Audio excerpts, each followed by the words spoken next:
Welcome back to Dynamics. Okay, so I actually recorded this video yesterday, but I needed to do some updates to it, so that one is not going to get released. But this is a political video. It's talking about the current Supreme Court case that seems to be getting a lot of attention.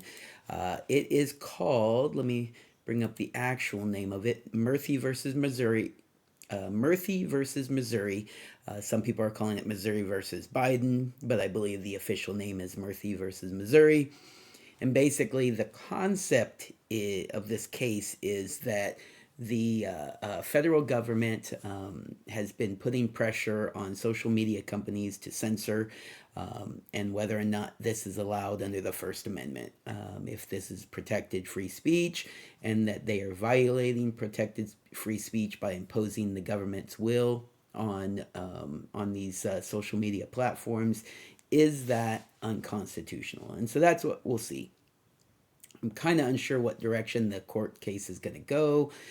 I do believe it's unconstitutional, but I could see the Supreme Court not determining that. And so we shall see. But I did want to talk about it because there's a couple of different ways this could go. They could just determine outright that the federal government has violated the Constitution, the First Amendment, freedom of speech, and will order them going forward to not do this. We'll see if they actually listen to the Supreme Court because oftentimes they will just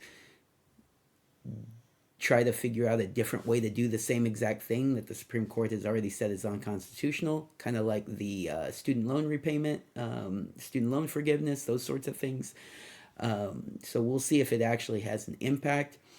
But if it is determined that it's unconstitutional, then we'll know for sure that that the 2020 election was officially stolen, unconstitutionally stolen by having social media platforms or imposing the will on social media platforms to censor stories leading into the 2020 election.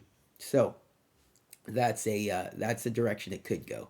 It could also go in a direction of saying no, it is not a violation of free speech because in the end it is up to the social media platforms to make the determination whether the government encourages it or not.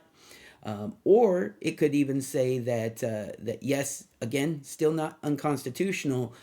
However, and let me pull this up because I just want to make sure I get this right. Section 230, no provider or user of an interactive computer service shall be treated as a publisher or speaker of any information provided by another information content provider, basically meaning, that they are, just allowing other people to publish content on their site so they're not held responsible for it. Well, if they are going in and, censoring what is placed on their website, then they're no longer just a vehicle for other people to publish. They are themselves the ones that are putting out the information and they're able to editorialize and those sorts of things, and they can be held responsible. That's something that could be the takeaway from this case. We shall see. So if that's the case, then 230 would no longer apply to social media companies. We'll see. We'll see if any of that happens. I'm kind of interested to see, what direction the Supreme Court takes. Could be a good direction, could be a bad direction. We shall see. However, the big talking point seems to be uh, uh, Ketanji Brown Jackson. Ketanji Brown Jackson. I think I'm pronouncing her first name right. If I'm not, I apologize. Ketanji Brown Jackson is one of the Supreme Court justices that has been, I believe, was nominated or was put the most recent justice put on by Biden, I believe. I don't know why I'm questioning that right now, but I believe that's the case. That she's the most recent justice. She was placed by Biden, um, and her question was basically, um, so what you're saying is the First Amendment hamstrings the federal government's ability to protect people. yes, the First Amendment does hamstring the government from taking away the right of people to speak freely, their freedom of speech. And so it's basically been this like we're laughing at her type situation, which is not good because she's a Supreme Court justice, and we, should definitely, we should be able to respect her.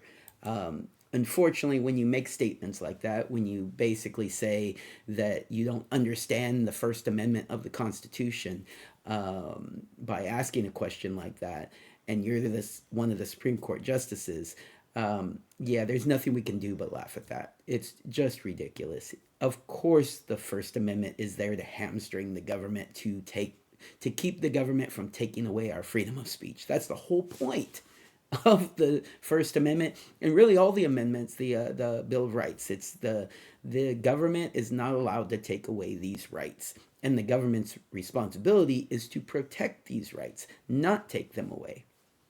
But she doesn't understand that because the government should be the end all be all. The government should be able to dictate who gets to say what, how, when, and where. And that is her mindset. And we've known this, but for her to just outright say it on the bench as part of her question and answer process with this case is just ridiculous.